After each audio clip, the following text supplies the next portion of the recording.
20 Minutos, o podcast do Colégio Salesiano de Santa Terezinha. Eu sou o Pedro. Eu sou a Ana Carolina.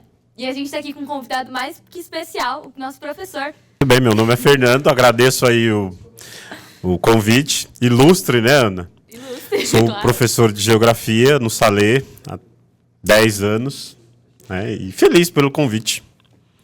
Eu queria já te perguntar aqui, porque a gente veio para falar do feriado da consciência negra.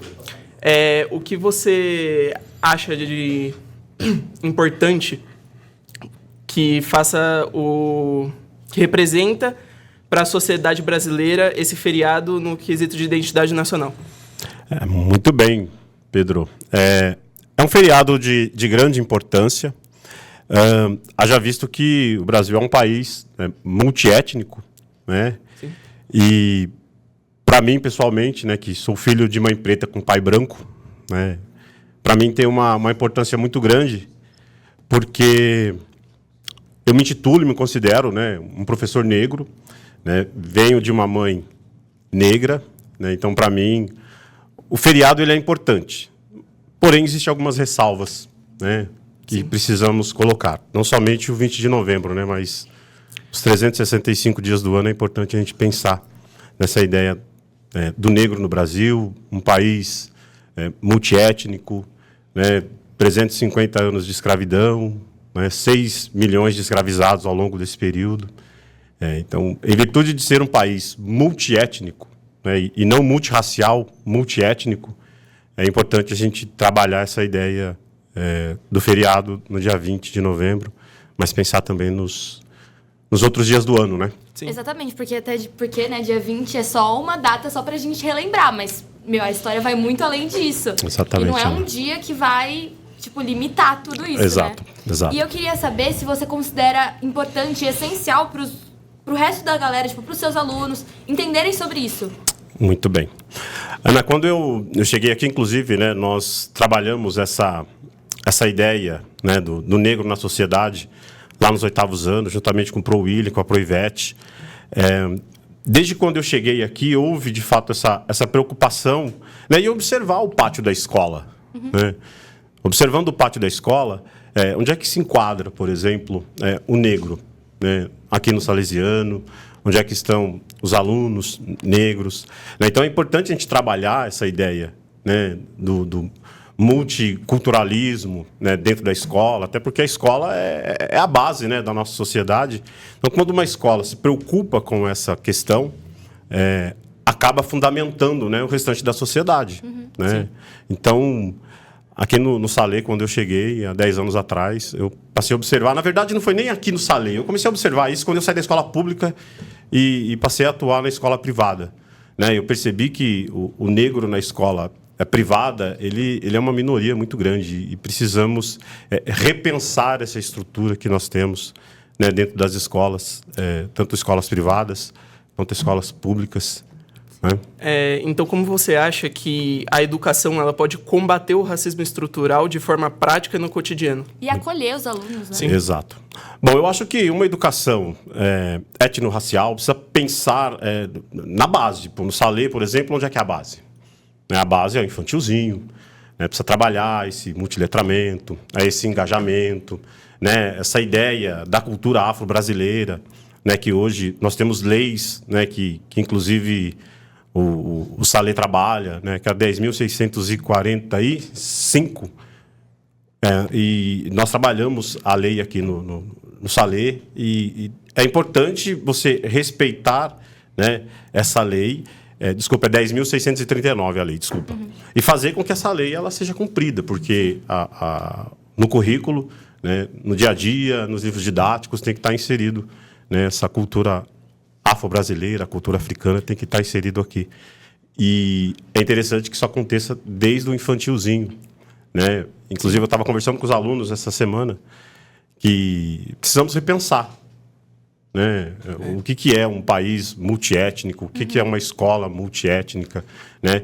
Desde a base, para quando chegar no pessoal do Fundo 2, do ensino médio, já esteja algo mais do cotidiano, né? Dos alunos do Salê, né? E na sociedade como um todo. E você já realizou, tipo, alguma atividade, assim, com seus alunos em relação à consciência negra? Ou então você já percebeu algum comportamento que você teve que ali dar um beliscãozinho, assim? No colégio nós trabalhamos, né? Nós temos, né, um sonho de liberdade, que é um projeto que nós trabalhamos essa ideia, né? Geografia, filosofia e história. Nós trabalhamos essa constituição do povo brasileiro, né? E essa ideia do racismo, ele infelizmente ele está inserido, né? O Brasil é um dos países em que as pessoas menos se intitulam racistas, mas na realidade elas... Desde o começo da nossa história, né? Exato, são racistas, né? Desde o começo, lá na escravidão, isso, processo de colonização do Brasil. Exatamente, processo de colonização. No Salê, às vezes acontece, né? Uma fala ou outra aí. Tem em todo lugar. Exato, às vezes acontece, mas hoje nós já enxergamos, né, essas situações e procuramos levar e resolver junto à coordenação. Sim. Né? E como você acha que os jovens de hoje em dia, eles têm a percepção deles sobre esse tema do racismo, do Dia da Consciência Negra? Pedro, assim, hoje trabalhar a temática do racismo é uma questão mais do povo preto, né? Metade dos anos 90, né? Agora nos anos 2000. Isso foi ganhando um pouco mais de notoriedade porque houve engajamento do próprio preto na sociedade lutando por esses direitos. Né? E hoje o que nós vemos são vários grupos surgindo dentro das universidades, dentro das escolas, né? Trabalhando essa temática e fortalecendo essa ideia, né, de que o racismo ele é estrutural, esse racismo ele está na nossa sociedade, ele precisa ser combatido. Então, hoje o que eu percebo é que os jovens, né, estão engajados na luta. Né, o próprio preto. Hoje nós temos faculdade, Zumbi dos Palmares, né, que é uma faculdade que trabalha essa temática do racismo, essa ideia do povo preto, a cultura preta, a religião preta como um todo, de matriz africana. Né? Então, o que eu percebo hoje é que o engajamento ele tem sido mais forte, está sendo fortalecido pela própria comunidade negra. Né? Porque nós sabemos que se deixar do jeito que está, né, fica meio que estático. Está tudo bem, mas na realidade está tudo bem, na realidade. Então, é legal hoje ver os jovens trabalhando a temática e lutando pelos seus direitos na sociedade. Né? Se você quer um país mais justo, é necessário que você inclua todo mundo. Sim, é muito importante lutar por isso. E é exatamente isso, essa inclusão, né, do jovem nas escolas, nas faculdades, no emprego. Né? Inclusive, as comunidades, né, ela está repleta de pretos, né, e muitas das vezes esses pretos são discriminados, né, pela sua condição social. E hoje o que eu tenho percebido é que o negro ele tem trabalhado essa temática, né, se assumido, né, que é um trabalho muito difícil, inclusive, o negro se assumir na sociedade, né, mas hoje é possível perceber que está aumentando, precisa melhorar muito, né, essa aceitação. Uhum. Né? Eu, por exemplo, quando eu falo para os alunos que eu sou negro, a primeira coisa que eles olham é a cor da pele. Eles falam, não, Fernando, você não é negro, você é pardo. Né? E eu posso ser o que eu quiser. Eu falei para eles, eu posso me intitular como eu quiser. Né? Então, eu vim de uma mãe que é preta, que trabalhou praticamente a vida toda para brancos, na casa de família.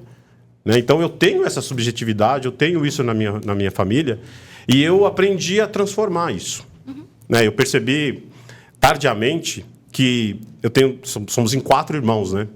E eu sou o mais negro, eu sou o mais preto, eu que me assumo. Né? O restante dos meus irmãos, eles talvez não me enxergaram ainda, né? Como eu enxerguei, a mãe que nós temos, o quão difícil foi. Né? Então, hoje, eu fortaleço. Para mim, é um orgulho, né, me intitular como negro, me intitular como preto, até porque não é a cor da pele que vai determinar como a pessoa é melhor que a outra. O caráter de ninguém. Né? Mas é legal falar isso para vocês, porque às vezes as pessoas acham que o preto é a cor da pele, o negro é a cor da pele. Não, se for analisar a história de fato, sim. O Fernando seria o pardo. Né? Eu seria pardo na sociedade, mas de forma alguma eu me titulo como pardo, porque eu não sou... Porque assim, quem é o pardo na sociedade? né? O pardo é o filho do pai branco, da casa grande, com a escravizada, que nas situações ela era estuprada, né, pelo senhor da casa grande, e nascia ali o pardo.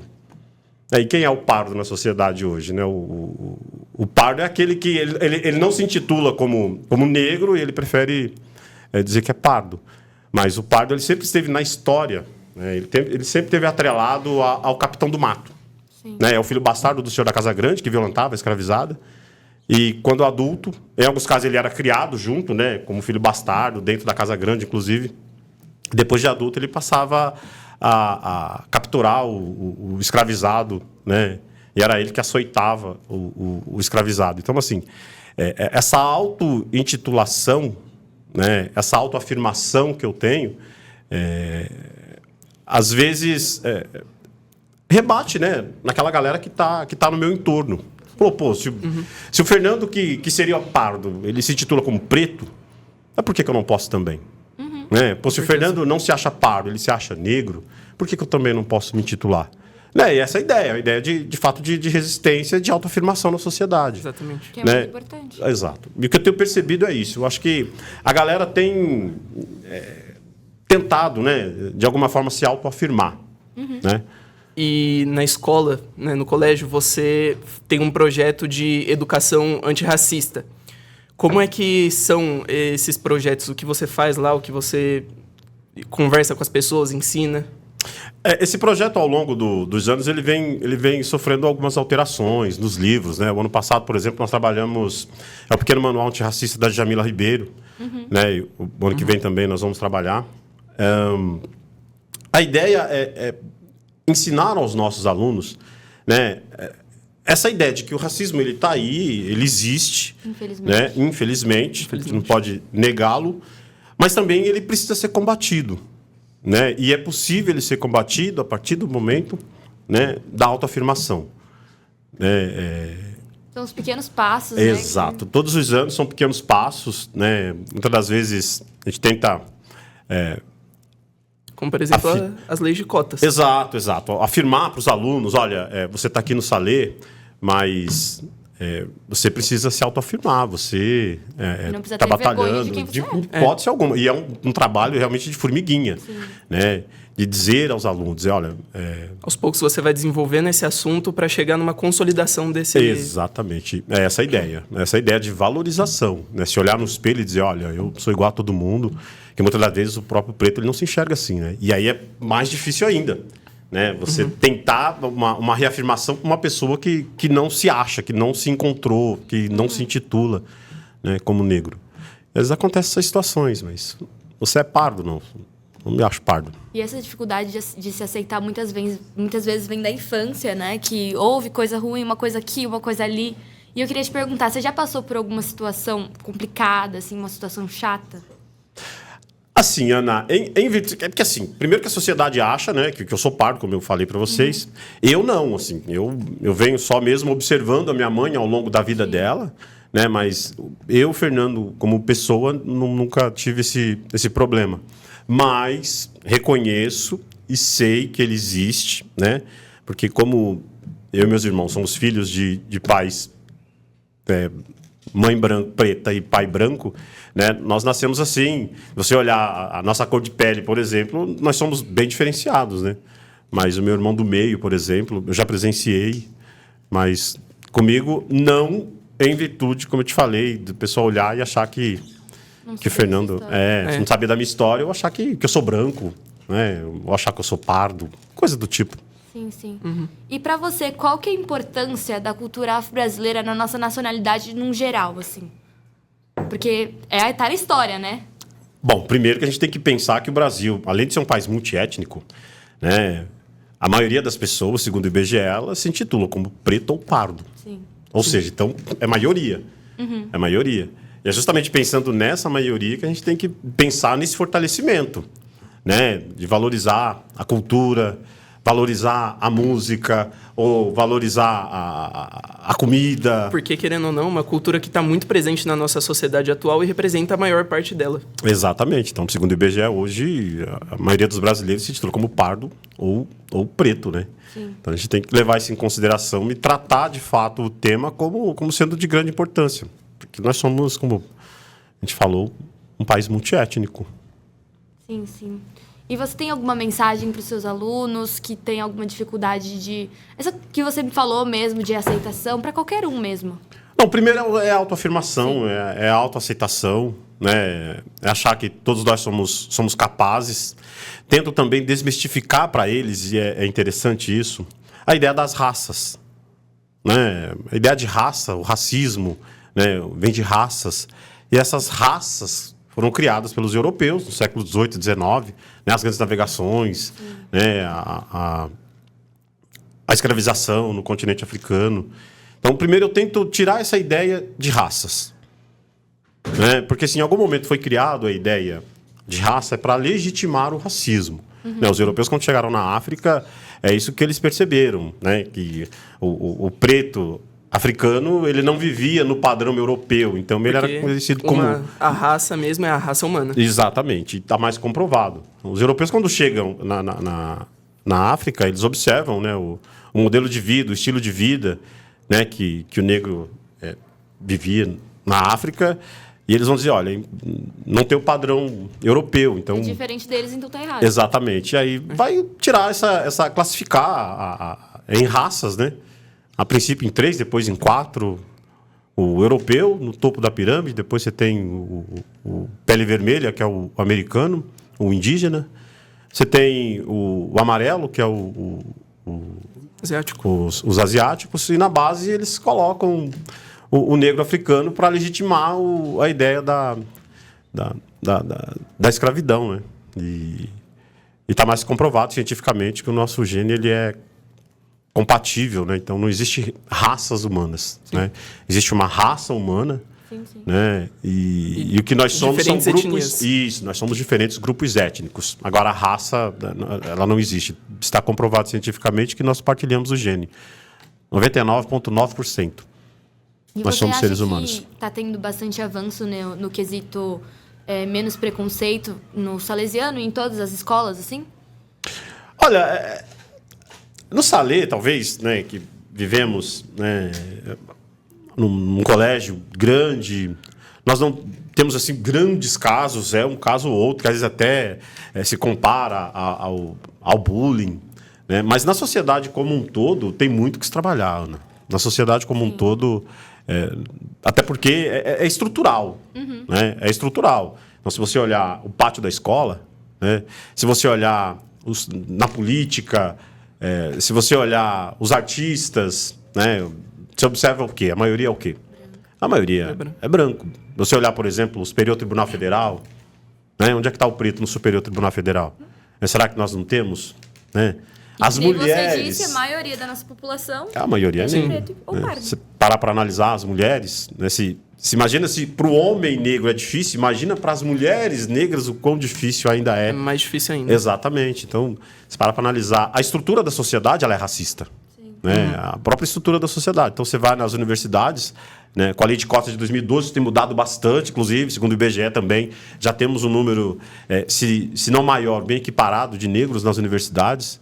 Né? E hoje o movimento negro quer o quê? Quer condição de igualdade. É condição de igualdade. Sim. Né? E às vezes, quando a gente trabalha com os alunos o tema, se observar os países a qual a educação ela é linear e não horizontalizada, como é o caso do Brasil, você acaba enxergando um país que tem os seus problemas, né? Porém, entretanto, a sociedade ela parte do mesmo lugar. Né? A sociedade passa do mesmo lugar. Eu tive o prazer de dar aula na escola pública e eu tive vários alunos de comunidade que falavam, olha, eu não vou fazer o Enem porque eu não sei nada que cai lá. Então, ou seja, você imagina, você pega um aluno de terceira série do ensino médio, né, e um aluno da escola pública, né, e o aluno da terceira série do ensino médio do Salê, por exemplo, óbvio que a condição não é a mesma, a gente não está partindo do mesmo lugar. Então, o que eu reforço sempre para os alunos, ninguém aqui quer ser melhor que ninguém. É só condição de igualdade. Que conselho você dá para a gente transformar o feriado da consciência negra como um compromisso permanente de mudança social? Primeiro, o próprio nome já diz, é consciência, né? Sim. E que a consciência não fique, né, somente no dia 20 de novembro. Essa consciência ela tem que perdurar durante todo o ano, né? Ela precisa ser embasada nas sociedades como um todo, né? E combater, óbvio, a ideia do racismo os 365 dias do ano. Né? Sim. Eu acho que é isso que eu penso do 20 de novembro. Zé, a gente está muito feliz por te ter aqui, muito honrado por você estar aqui falando sobre um assunto tão sério, né, para tudo, para nossa sociedade. E é isso, a gente queria agradecer por você ter vindo. Obrigado. Obrigado o nosso por ter podcast aceitado. tá no YouTube, no Spotify e com alguns cortes no Instagram. E é isso. Muito obrigada. Até a próxima. Obrigado, Pedro.